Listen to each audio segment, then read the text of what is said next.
Welcome back to the show, all you wave on lovers here in the house. Pure Veda today.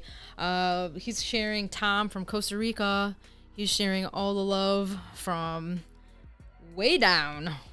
'Cause I'm in Sylvan Lake, Michigan here in the northern part of the U.S. And I love this podcast because he talks so much about the sup lifestyle and being a water lover.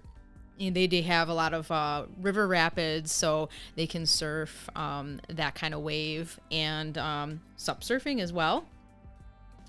And so he talks a little bit about all of that.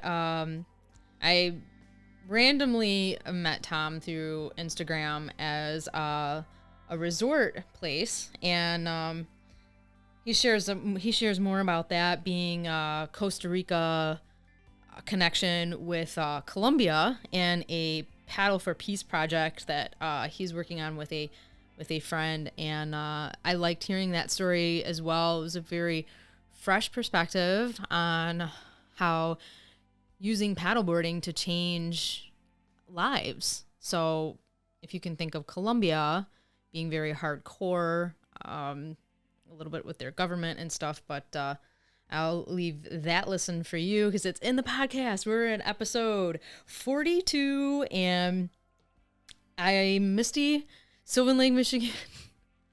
I don't know why I have to say that every time. It's just a thing. And lunamoon.sgpyoga.com. Schedule is still happening November 14th, this Sunday, actually. Indoor sup workshop. And I'm teaching virtually as well. So if you can't be there, but you have your own equipment, or you want to inquire about having your own equipment, please reach out, DM me, and I will get you set up on what you actually need. And then we can talk prior. I'll obviously be streaming, so I'll see you. I did it last year. I know, it's crazy. I taught sup workshop virtually through a screen. And it worked. It was fine. We did great, and she did great, and we moved on into the season right from there. So imagine that. And there's going to be another one next month, December 19th. Again, downtown Rochester. It's all the details are on the website. So go there, check it out. Virtual yoga as well. So we can't forget about yoga. There's paddleboarding, there's yoga, and that's also going to be virtual, and some more days coming on the calendar. So we're still full steam here. Luna Moon, Wave On Studios, and I like this. Another reason why I like this podcast is his dog is in the background, and it's kind of a surprise, a shock to hear him going in the background. And then, Tom explains like, oh, well, he wants to go on his paddleboard. So anyway, here I'm keeping him from his paddleboarding while we're podcasting. He's got Costa Rica in the background, so this one's going to be on YouTube. I've skipped a few in the past being on YouTube because I am the one person running this show. So anyway, enough about me and whatever else is going on in the life of a paddleboard brand. Episode 42 here with Tom, Costa Rica. Let's see what he's got to say. Tom, welcome to the podcast. It's so good to have you on, and you're in your element there in Costa Rica with, it looks like a rainstorm happening. Misty, it is.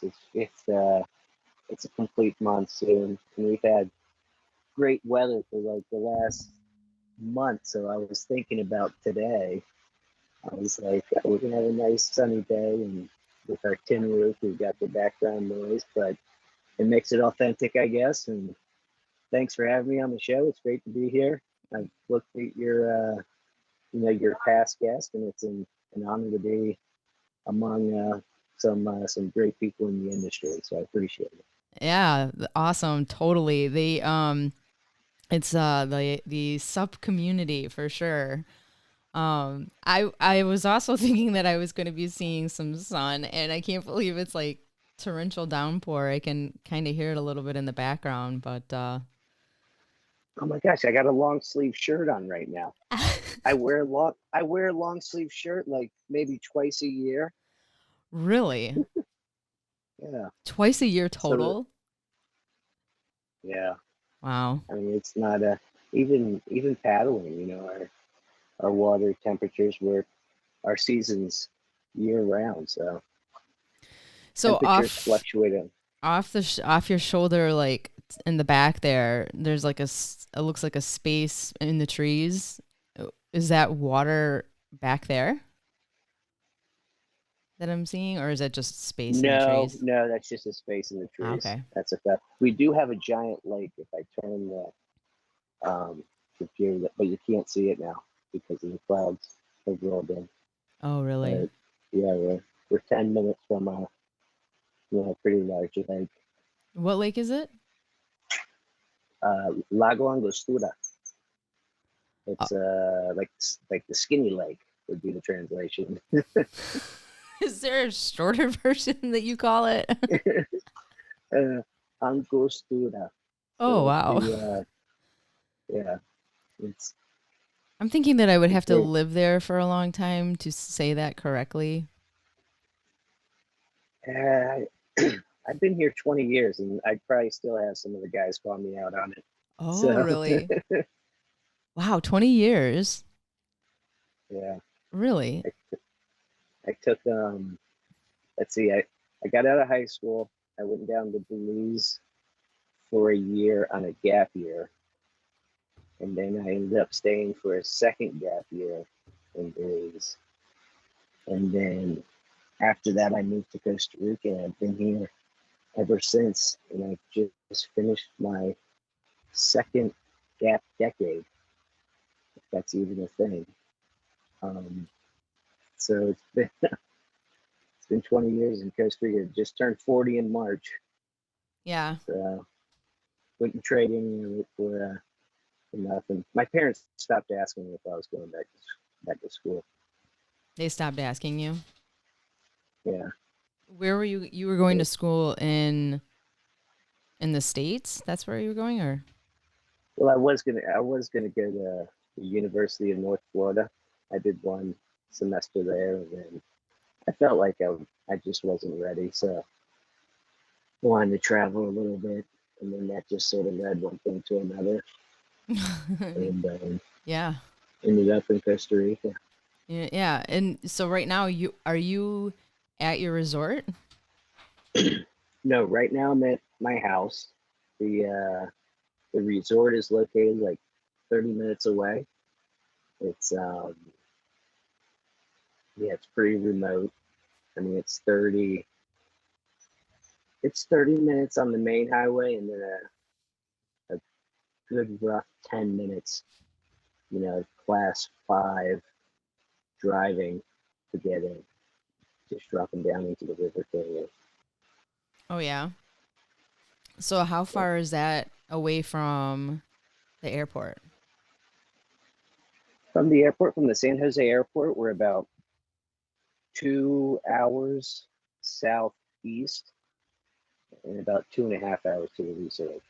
But the way that we have it set up is that we, because it's whitewater, so we drive to like a hotel, or our house we run as a bed and breakfast, and we stay the night, and then the next night we raft into the lodge, and then you stay at the lodge for 2 nights. You do the zip lining and all that fun stuff, and then the third day you raft out.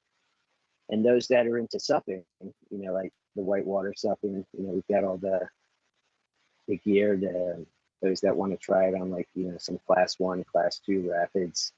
Can On the first day it's easier rapids, so it's a great chance to you know test your skills. We've got some guides that'll teach you how to the basics and whatnot. And then there's some really experienced um, whitewater suppers out there that come down and just really shred it. Really? And that's so whitewater supping is like sup surfing sort of? It depends. On the river you do have sup surfing because you have like the static wave. It's just that continuous wave that doesn't move. So there's like there's special boards for that. Um, some of the brands are Badfish and Holler that really concentrate on whitewater river supping, and so that is similar to sup surfing in the sense that you're surfing. You're using sort of the same body mechanics to stay on the wave, and then the actual running the river, just descending down it, that's totally different than sup surfing. That's all about reading lines of the river, reading white water, and it's a lot of fun. But you're geared up with elbow pads, knee pads, helmet, the whole thing, because you're falling from a higher, like in the kayak, you're falling from a lower. You're already sitting down. When you're standing up on a sup, it's a higher and harder fall. But, Right. it's Yeah. just about knowing which river to go on, and knowing the basics, and taking it slow. Obviously, you start on flat water and all that. And, Wow. And you can learn all of that while you're there, or at least attempt to. well, yeah, it's not, you're not coming on on a 3-day trip and running class 4 rapids if you've never done it before. But Right. there's some, like class 1, yes. Class 1, if you flat water sup before, you can run some class 1s, and then maybe even a class 2. There's a position where you get down on your knees, get down on one knee, and you're able to run.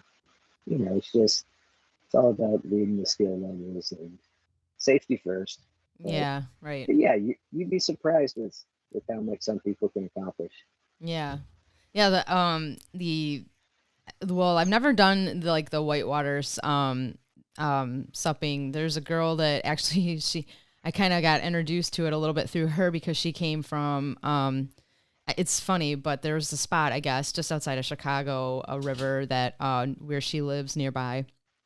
So then after I met her and I started seeing her pictures on Instagram and stuff, I was like, oh, okay, I can kind of see this a little bit now. But like, she would try to go upstream just a little bit, and it was like just like a workout. It was like she was going nowhere. Right. Like, it's all about, yeah, that's true. And I mean, and it's about being able to know the river and read the river, and like the river has certain eddies, that currents that do go upstream, Mm-hmm. and then and you want to be able to ferry the river, cross it with Right. your, so there's a lot of basic stuff involved that can be taught, That's and cool. it's growing in the U.S., and there are some great paddlers in the U.S. and the surfers. Some of these younger kids are, they pick it up so fast, and it just blows my mind. Right. Yeah, totally. And yeah, it is such a growing sport, and and very supportive, like, of one another, which we've talked about several times on the podcast, but it's good to know.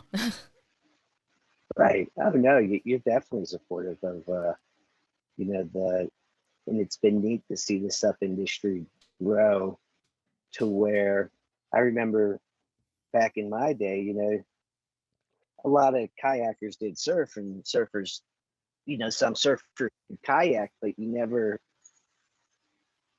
would bring kayaks out to the beach. You do have that and whatnot, but there's much more of a, how would you say it, potential for a community in supping with, rivers, oceans, lakes, um, that I don't know. I just feel like it's tightened up over the last couple years, in a good way, Oh, for and, sure.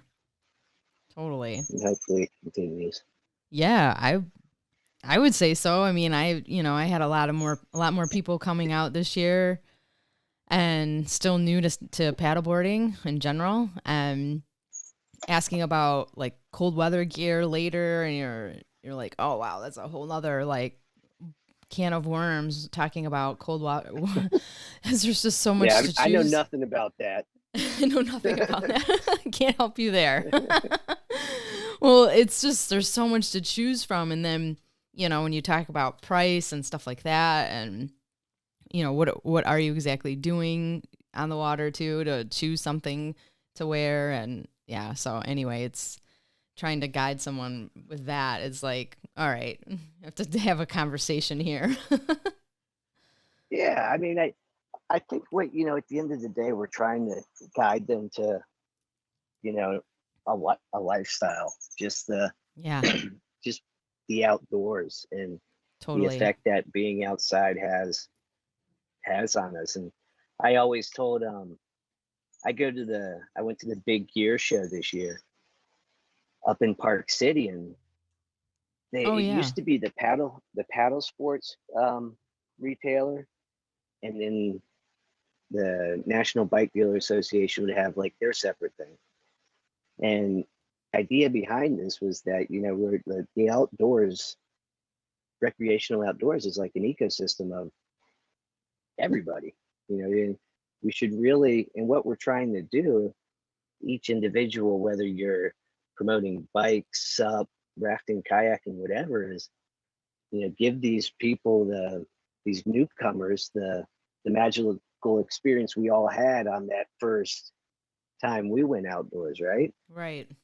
And when they combined that show, I thought it was the coolest thing, because I was like, you know, like you were saying, sometimes you're hesitant to even go talk to the group of guys on the mountain bikes because you don't know the lingo, or it does feel like a new can of worms. Mm-hmm. And for me, it was just neat to see that they were sort of combining all this and making it welcoming. And I think that's one thing that hesitates a lot of people to getting into the outdoor adventure industry, or whatever, because they think it's a like a what do you say, like a closed off, like if you don't know our lingo, or if you Sure. don't know how it is. But I always preach, everybody's welcome. Right. We were all that person at one time. None of us, uh, you know. So it was cool to see that. Definitely. It's yeah. I think it could be a couple of things. It's like not knowing the terminology. So then when you go to ask a question, you're like, oh, I don't even really. I know what I want to ask, but I'm not sure how to word it, or like, what is this thing? The fin, even like, what is Right, this? Or what's right. the You put it nose of the on. board or whatever, and it's like they might, it's the Yeah, most simplest question, but yet they're sort of I think that I've heard a few things where I'm like, huh, like what were they trying to ask? But it's not it it wasn't a bad thing. It was just like it caught me off guard on how they worded it, and it's just because I'm so used to the actual right, term, and they're trying to right. communicate with me on something that they have no idea what it's called. They're just like, Yeah, it's just exactly. I mean, it's just humility. If somebody puts in communication, and just training those our employees and people that are, like, if somebody puts a fin on backwards or something, how to right.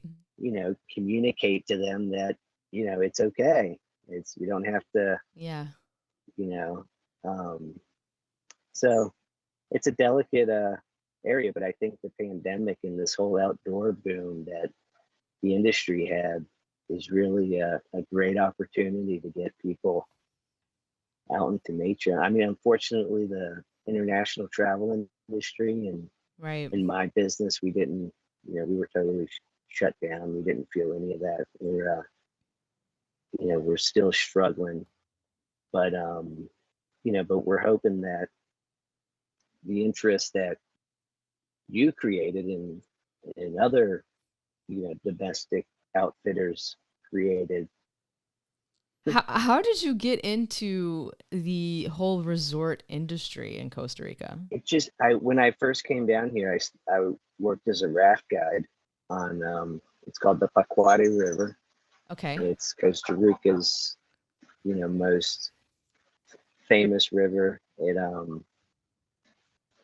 National Geographic had it as like one of the top five most scenic on the planet for commercial rafting. And it's just a river I fell in love with, and sort of for a long time wanted to you know buy some property that was there, and buying property on remote rainforest uh, um, river is difficult. It sort of had an owner, but it didn't. So it's sort of so once I got through those hurdles, then I was able to just little by little start building the Pacuare Outdoor Center, which is the name, Mm-hmm. and then from there, just started working with groups that different travel groups would start outsourcing us to do their rafting and do their kayaking, and now do their river supping and stay the night at the lodge and do all that. And it just it's still evolving. I mean, it's a work in progress. It's when you have a lodge in a river canyon in the rainforest, you can imagine the upkeep, but Yeah.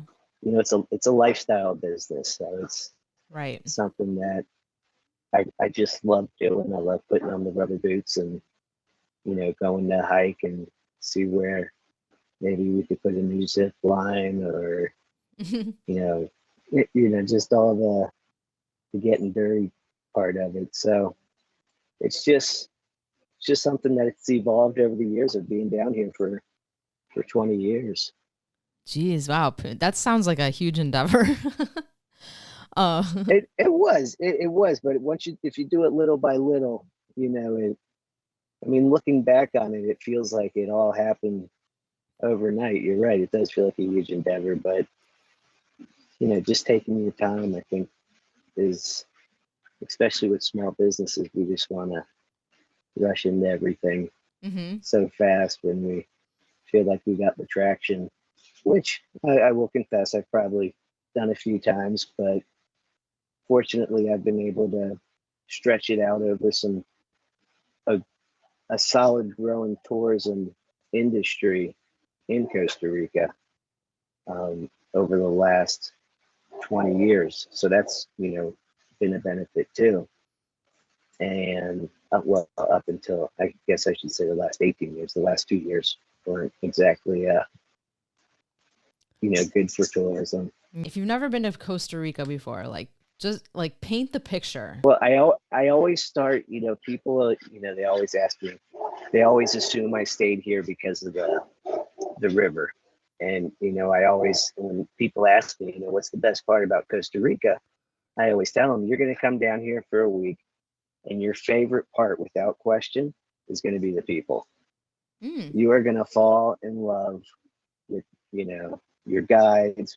The guides are awesome. The people you meet along the way. We really try to make our trips like authentic, where you're able to really experience like the real Costa Rica. And to me, it's not always what the people see on the trips. It's what they feel at the end. And at the end of the trip, they feel. I'm sure you've heard the phrase "pura vida," which Mhm. means pure life, and it's used quite a bit down here. But you know, there really is something about the locals down here, and so that's the first thing. The second thing is just the scenery, the biodiversity. We have we have more bird species than all of. We're the size of Vermont, and we have more bird species than all of the U.S. and Canada combined. We're the Wow. size of Vermont, and we have more butterfly species than all of Africa. Um, So it's just they've done a great job in conservation. They have a great history of conservation. So you're seeing a lot of, it's very green. It's very green. Mm-hmm. You're, zip lining. You're just seeing, you're up in the platform of the trees at the zip line at the lodge, and you just see the whole river canyon. You might see some monkeys. You'll see a sloth. You'll see all, the fun critters that everybody likes to see, down to the little ones, to where you go on a night hike and you're seeing the poison, or you're seeing the red-eyed tree frogs, the poisonous dart frogs. Really? Um, so there's a lot to see. So yeah. Wow, you see a sloth? That's Oh yeah, crazy. sloths all the time. Yeah, I funny. We got one here at the house. Really? Back in here, that he was in this tree yesterday. This Oh, tree, wow. That's he came amazing. down. Yeah, but he's not a pet. I said here at the house. That sounded like I had a pet sloth. He's just he's Just on a tree at the property. right, just to clarify, that's Okay. Yeah. as if we were to see a squirrel here. Like, he's not my pet, Yeah. he's just there. Right. Exactly. Come to Tom's Zoo in Costa Rica. No. Uh, That's funny. Oh my gosh. Well, that's awesome. That's good to know. Um, I think that, coming from the States and stuff, sometimes you're like, oh, what am I going to exactly see going to another part of the world?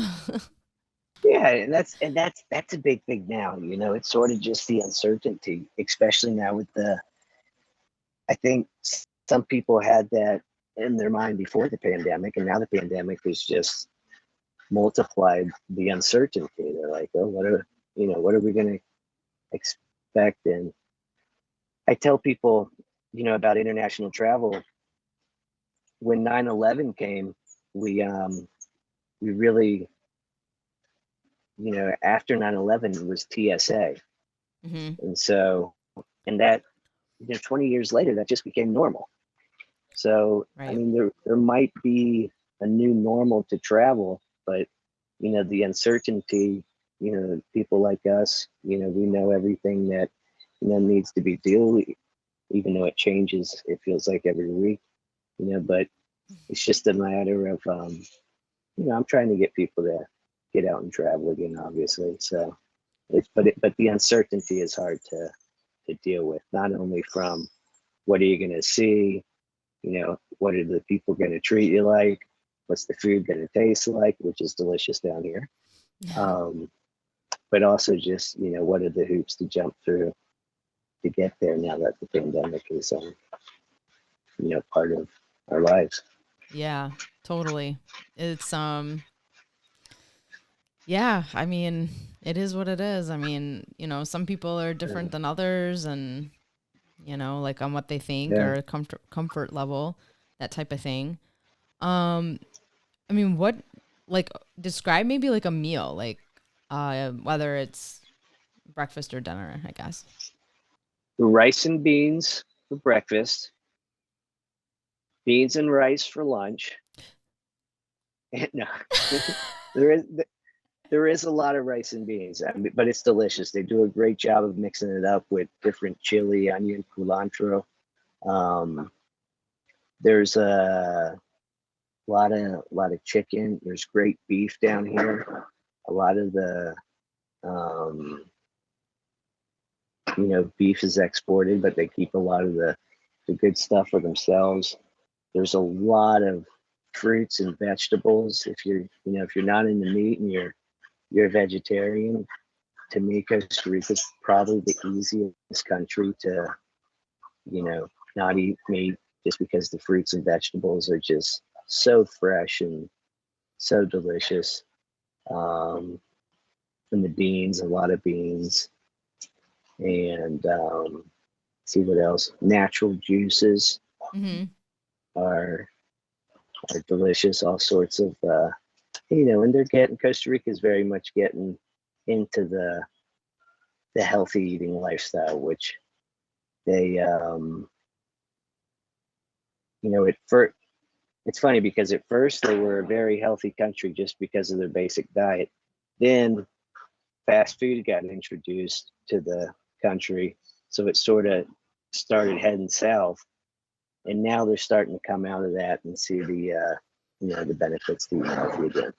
Wow. When you say fast food, like what, McDonald's took over or? Yeah, when I showed up to Costa Rica, there was only one McDonald's in San Jose. Now you find McDonald's, KFC, Taco Bell, Wow. everything. Yeah. So it's like you say, it is what it is. I know. Unfortunately, it's like we have so many of them here now. I can't even keep track of it cuz I don't bother with it, but there was driving by a Chick-fil-A and they actually had people routing traffic like it was the airport or something. I'm like, wait a minute, there's people go out the line. Like, are they giving something away? What did I miss? Are they giving stuff away? I couldn't believe. Oh my gosh. Yeah, and so obviously this is like on the other side of town where like, it's not really near me and I don't see that every day. So I don't know if that was normal or if that was just a Saturday thing. I have no idea, but unbelievable. No, it's the convenience. I mean, I think it's the back to the lifestyle, just the whole idea of we got so much going on, we got to get a meal fast, and being out on a sup is just that lesson of slow down, take some time to experience life and most definitely get in the outdoors, enjoy nature, and so and yeah. some can embrace that a little bit easier than others, possibly deal whatever they're dealing with at home life or whatever, because I've seen that both ways where sunset happens and it happens so late here. I don't know what time the sun goes down there, but here in the summer, about July-ish, it could be about 9:32 that it's still pretty bright out. Wow. Yeah. No, here, since we're so close to the equator, it's up at 6 and down at 6 every day. Wow. All year. All year, It'll fluctuate by like 20, 30 minutes, but yeah. I mean, all year, that's the that's how it is. And it's funny because that really does help you get on. It doesn't mess with your psyche, I think, as much. Frazier, you hear Frazier in the background. I'm sorry. Is that your dog? Yeah. Aw. Aw. It happens. Yeah, he wants to go on his board. Oh, he wants to go on his board? He wants to go paddle, I'm sure. Really? He's not going today because it's too rainy. Do you take him paddling? Oh yeah. Nice. Just on the lake out here. Okay. But he's a big dog. He's like a 90-pound mastiff. So. Oh wow. He sits. It's a big board. Yeah. Yeah. Oh, he wants to go, huh? Yeah. And it's pouring down rain. Yeah. Frazier will go tomorrow, bud. Oh. Actually, no, we won't go tomorrow. We won't be here tomorrow. Stay. It's like you can't tell them anything because if you tell them something, then they're gonna hold you to it. I know. That's what. Here, let me get one of the guys this day. Yeah. You can edit this, right? Oh yeah, for sure. Okay. Connie, usted puede hablar con Frazier un toque, porque estoy en una llamada, eh. Damn, Mike, quiere ir a remar? I just sent him one of my friends over to pet him.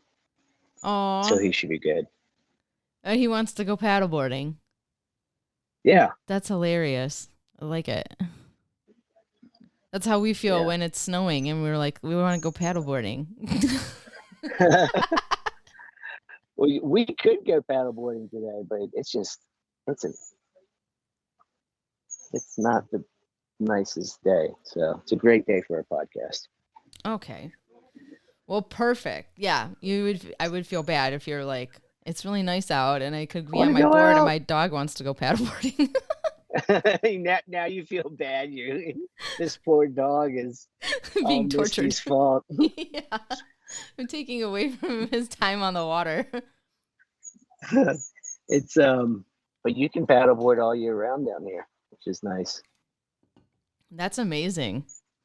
Yeah, yeah, it is great. Wow, that's The so cool. So yeah. do you even really leave Costa Rica much? I don't. I mean, I say I don't, but tomorrow I'm flying to Colombia. Oh, really? Um, yeah, Oh, you have like and a project or something you're working on. yeah, we're doing it's a it's a project called Paddle for Peace, and it's the like Colombia has the FARC, the government, and the history with the narcos and all that. Well, the FARC and the government have they just did their sixth peace accord um, a few years, like a year before the pandemic, and so a friend of mine from Costa Rica, they were looking for ways for if they're going to give up their arms, you know, have peace. How can these FARC who live in these rural areas of Colombia make a living? And the places are beautiful. I mean, it's just rivers, lakes, and waterfalls and everything. So the UN asked a friend of mine here in Colombia if they would if he could train some of the FARC soldiers to be river guides for one Mm. of these rivers. And so we went down there with some rafts and um, paddle boards. We brought paddle boards, and we just taught these in some of our guides and just basics of river safety and paddling and strokes and whatnot. And then that friend of mine passed away. He got cancer right at the start of the pandemic and Mm. passed away in March of Wow. last year. And we're going down to do sort of like an effort to keep the project going and do like a memorial service um, to him. Mm. So Okay. yeah, but it's just I always the whole idea of paddling, I look at it as just like something that can, not only it can change individual lives, of course, Hmm. which I think it does, daily with, so many people that we get out on the water, but, it's also capable of once you take a bunch of individual lives that are changed, it starts changing things on a broader scale.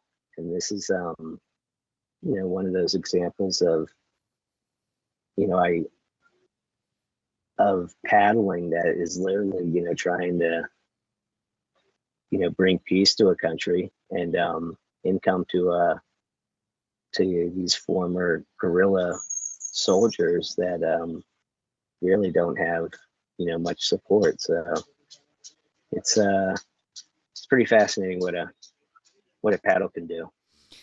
Yeah, that is true. I guess it can kind of break down some barriers. Absolutely, Yeah. absolutely. So we had that one trip we had we did like, and then we went. There was like a little competition. We had a soldier from the Colombian government.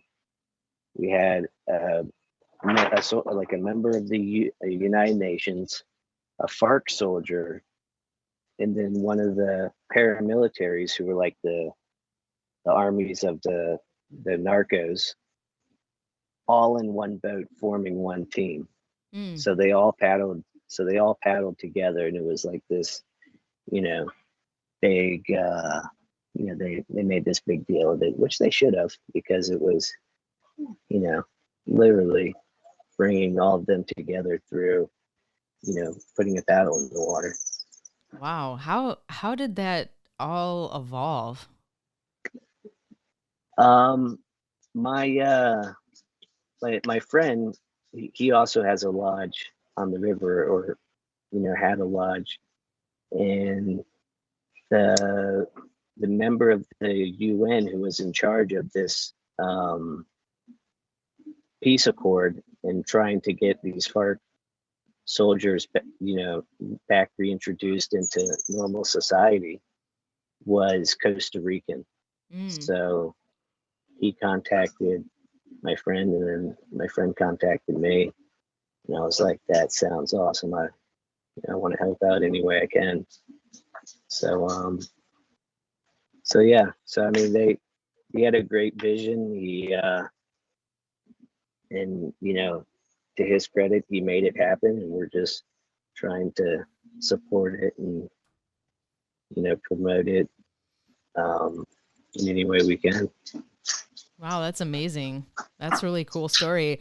It almost sounds like something that deserves a documentary of some sort. Like a Netflix, yeah. Right? Right. It was. Really. I mean, you're right. I mean, it totally does. Or, um, because it is neat. I mean, just to see the times I've been over there, and to see how every time these kids, because they're kids, and I'm bringing our junior paddle team over this time with me, and every time I feel like every time they paddle, like we brought a stand-up paddle board, and they just lit up. I mean, these are kids that have been trained to literally kill, Mm-hmm. kidnap, and to have a paddle, be on a paddle board and be in the water, just like in an eddy. I mean, they were all smiles, and it was like, it literally brought it allowed them to experience a part of themselves that they never knew existed. And I'm just excited to go down and see that again, because I know every time they get in the water and they paddle, it's just, it improves them more and more to find more and more of the, part of themselves that they didn't know existed. Right.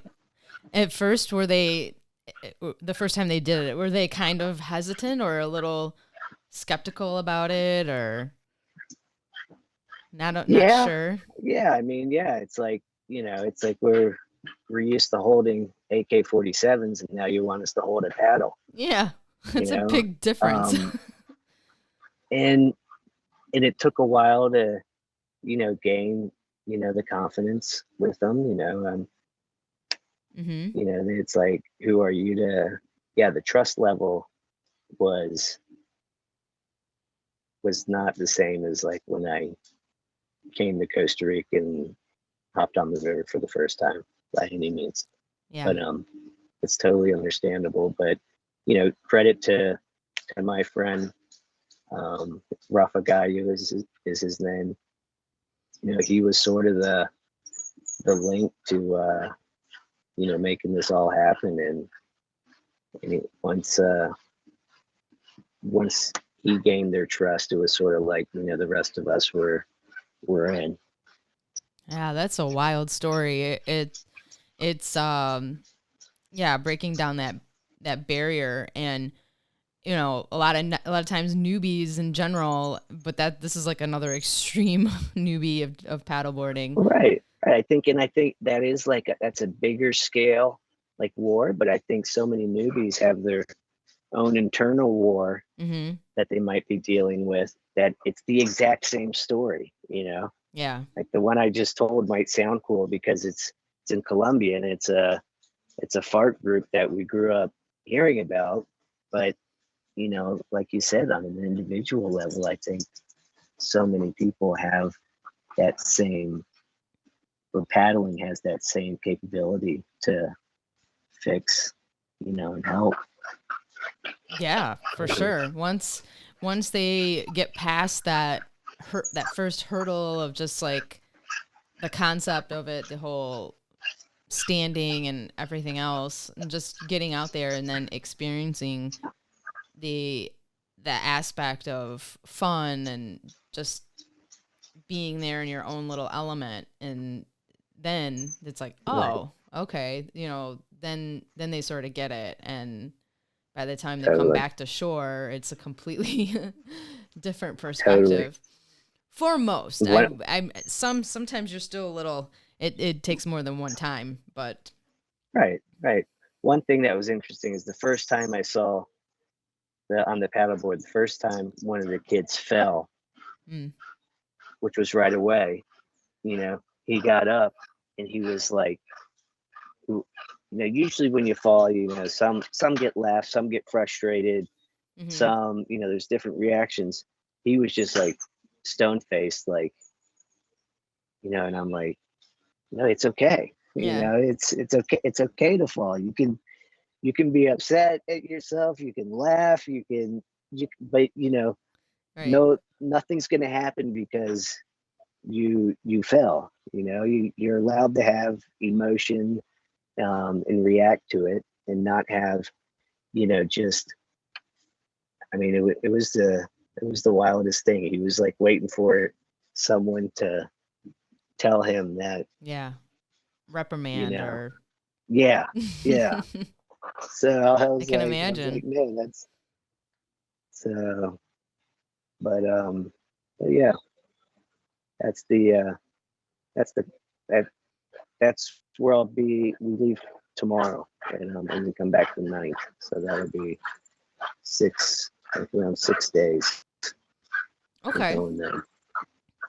Yeah, nice.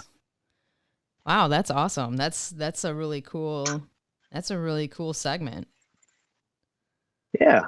It is. I Very mean, I unique. like the yeah, and it's all credit all to my friend, and to and just to the whole idea of paddling and getting outside, and being in the sport, and people like yourself to that give a platform for promoting paddling. And I think it's pretty cool. Yeah, definitely. I'm definitely into it. So it's like if I'm not doing it, I guess I'm talking about it. And Right, right. There you go. I mean, there's no other better way to promote it. I mean, it sounds like you're all in, which is pretty neat. yeah, and and I'm a passionate storyteller listener, I guess, is another thing because I've had students on in the past that tell their story, or the last two that were on are actually in my neighborhood where I live, and they are even newer residents to Sylvan Lake. So I said, I want you guys, it's a casual conversation. Of course, it's a podcast. I mean, I'll ask a couple questions or whatever, but just kind of prep them to you know share the stage and their story of like being in the neighborhood on the lake in their summer, and they're telling me it was the most fantastic summer ever of my life, and they're like they're older ladies, and I was just like, wow, that's cool to Yeah, hear. I mean, and sometimes we forget that being in the outdoor industry. I It was probably like 6 years before the pandemic. Some stuff was becoming a little like routine and whatnot, and I Yeah. was like, is this the dream job, or is this the? And then the pandemic came, and I was like, all right, well, now I was in a little rut, and I'm going to start losing money, incredibly fast. Mhm. And then I got out and I started paddling, and I was like, oh, wait a second, it's still there. The magic is still there. And the idea is that I think I turned it too much into a transaction and less of relationships, because not intentionally, but it just Yeah. happens, Mhm. in small businesses. And so my pivot, I guess is what you would call it, is reaching out to these smaller businesses, making personal relationships like, we're obviously doing right now, Mm-hmm. and really focusing on, like what you said with those two women that came on the podcast, something that I might see routine and that I do daily is literally, going to be the best moment of somebody else's life. And that's pretty awesome to be a part of. Mm-hmm. Right. And so, I mean, it's just, I think it's a matter of reminding yourself of that, but even sometimes that gets troubling. And then, the other side is just concentrating on relationships and not just transactions, like really getting to know people and Yeah. really, Mm-hmm. not just making them a number on the tour. Yep. Yeah. Yeah, I would say for me, it was eliminate the distractions to allow for even things like this to happen because, and that started for me about last year, and a little bit of it I was intentional, but not necessarily intentional. And it just started to develop and evolve. And I mean, even in the paddleboard community, it was like developing more relationships with other paddleboarders, within the community. And it was like, Right. wow, I sort of didn't realize that that's exactly what was going to happen or pan out, but it did. And it was like, how cool is that? Because you Yeah, can just totally. keep building on that because you know what? They may have a day job, but paddleboarding is their hobby or outlet, but you can build upon all of that, in relationship form, which, yeah, pretty Right. cool. And I think just the whole, the community is good for our well-being. And for some of us, we have to make, efforts to go out and be part of it. And I live in Costa Rica for the last 20 years. My network of, I'd say probably like 3 years ago, I started joining different, associations and whatnot. I was like, it's time to build my community stateside or relationships. And it's been, I mean, it's been the best thing for my well-being, mentally, just Hmm. knowing, that you have friends. Not to say that I've been lonely down here, that's not. I mean, I have some great Costa Rican friends and whatnot, but it's just a different, you know, it's just been a lot of fun meeting other small business owners that can really relate to what we're doing. And um, you know you- I mean, there's struggles, Hmm. there's days that you're like, well, but at the end of the day, still wouldn't trade it for anything. Yeah, right. That's so cool. It's good to hear. Uh, did you happen to come across anybody in the in Utah when you visited for the outfitter show? um yeah. um let's see. I Bill over at Nalu Subs. Hmm. Nalu, Joe and Jordan, they've been down here. They were from Lake Powell paddleboard. They're the ones that paddleboarded all 50 states. Um, I think Jordan's a board member of Supia. Let's see what else. Um, Bill and Michelle Ennis over they're in Utah. Um, Ned Johnson at Paddleboard Orlando. Oh yeah. He's he's he's a really great guy. I mean, and everybody I meet has just been so great people that I've been able to invite down here. Be like, hey, let's come paddle for a week, just hang out, build become friends, Hmm. and hopefully, during your off season, we can run a trip, a retreat, whatever you want to call it, Right. down here to Costa Rica to, change some lives together and, ultimately Mm-hmm. keep our businesses afloat. Yeah, right. Yeah. I think probably for Michiganders it would be, yeah, we find the breaking points to get away from the weather here, the winter. Right. Oh my gosh. I couldn't imagine. I know. It's like January and February just gets. Well, I mean, like I said, October was pretty good for us this year. Wasn't too bad. We had a few weeks on and off that we had a lot of rain. A lot of rain in general this year, even in the summer, just in the beginning, a lot of rain. But we have this cloud too that rolls in around November and stays till about April. So, it's very different. I mean, if you go to Colorado and you're like, oh yeah, well, I'm in the mountains in the snow, and they get a snowstorm all night, and then they've got, a bluebird day.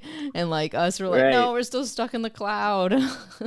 Oh my gosh. It's all lake Wow. effect. It's all from the Great Lakes, and our surrounding. You get some surfing on this lake. Oh, Yeah. can you hear the howler monkey? Wait. Of course he goes quiet once. I hear there's Once I ask. some funny birds back there. Yeah, plenty of birds. Now the sun's trying to come out. The Great Lakes. Actually, I've got a few friends on the west side of the state, or they'll even travel. Now that's another van life type of situation because they'll just pick up and go. Where like they're not needing a reservation and doing all this stuff because you got to go when it's right, and it's basically watching the weather, and it doesn't happen consistently enough. But there's some that they've got icicles hanging off. Oh, jeez. Yeah. And then they're like the dry suit. See, that's hardcore. I could never pull that off. That's we do hardcore. we do a lot of sup surfing down here, but in shorts and that's more my style. Yeah. I know that is hardcore. I have a few wetsuits, but it's still you get your face and your eyes wet, and yeah, it's hardcore. Wow. Yeah, that's very hardcore.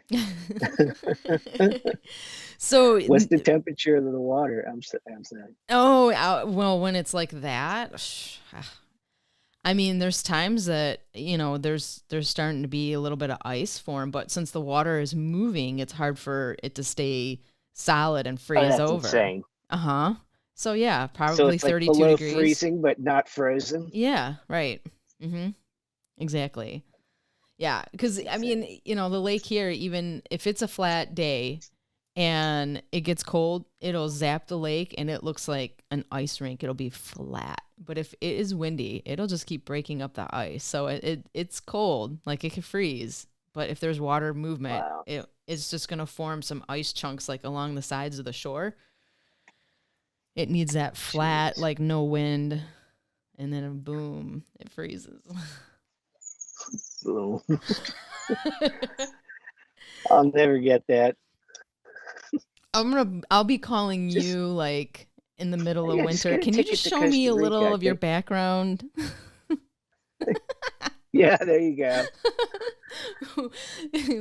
Maybe we have to do like a podcast live, like show us the background so everyone can see now. Like that's blue skies. That's let's see, it would be like 80-degree weather.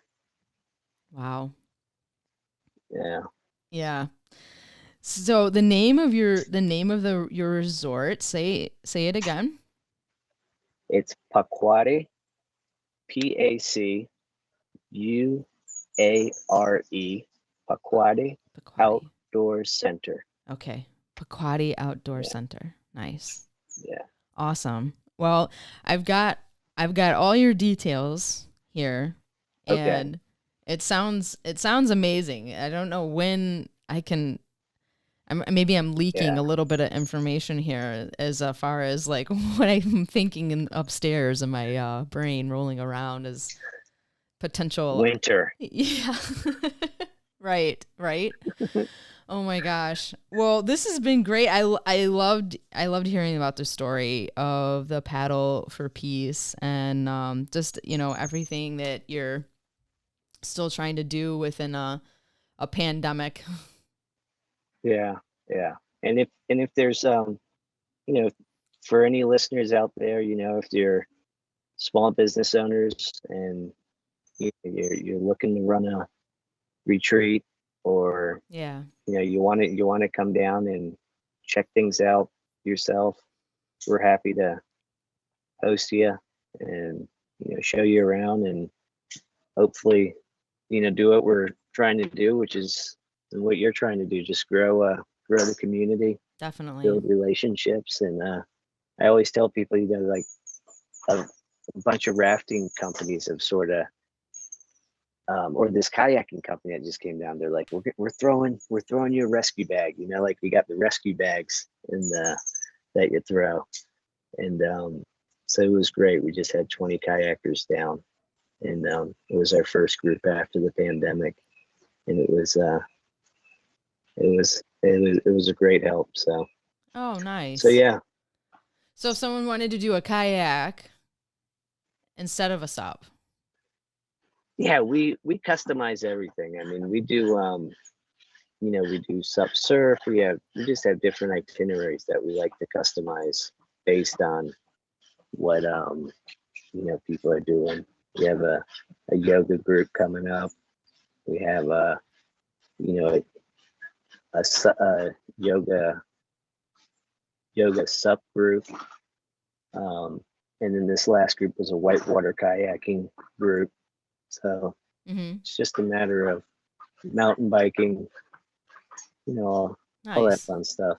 Awesome. Yeah. You So got we it. try to. You've got it all.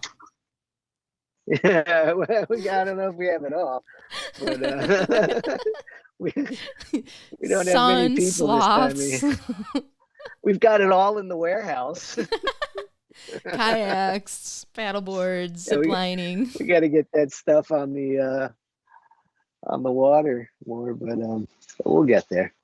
We'll Well, get it there. sounds amazing. I'll definitely be putting your information in the show notes. So anybody that is Yeah, interested in seeing your site, social media, that kind of thing, I'll add that in there. Um, that'd be and great. if you ever, yeah, want a little break from Costa Rica and come north, he's like, oh, I don't know. February. Actually, I should ask, when's a good time to? July, August. July's the best time. Yeah, Yeah. yeah. Yep, definitely. Yeah, into July. I love August here. It's my favorite month here, really. All right. Yeah. There it is. I'll show up August on a Thursday. That's right. Yeah. That's it. And That'd be you could cool. tell us all stories of Costa Rica and That'd be awesome. I'll do it. I mean, believe me, I've taken up plenty of offers on invites of oh, going to paddle. that's So, cool. so Awesome. Well, thanks for being on the show and sharing everything. I sure appreciate it. And just again meeting someone with the same vision of the sup lifestyle and community and stuff like that. It's really cool. yeah, Misty, I really appreciate it. It's getting the platform to just hang out and talk, and Hmm. like you said, share the same vision, and you're obviously doing your part to you know spread the word, and I appreciate that and the chance to be on here. Yeah. Thank you. It's awesome.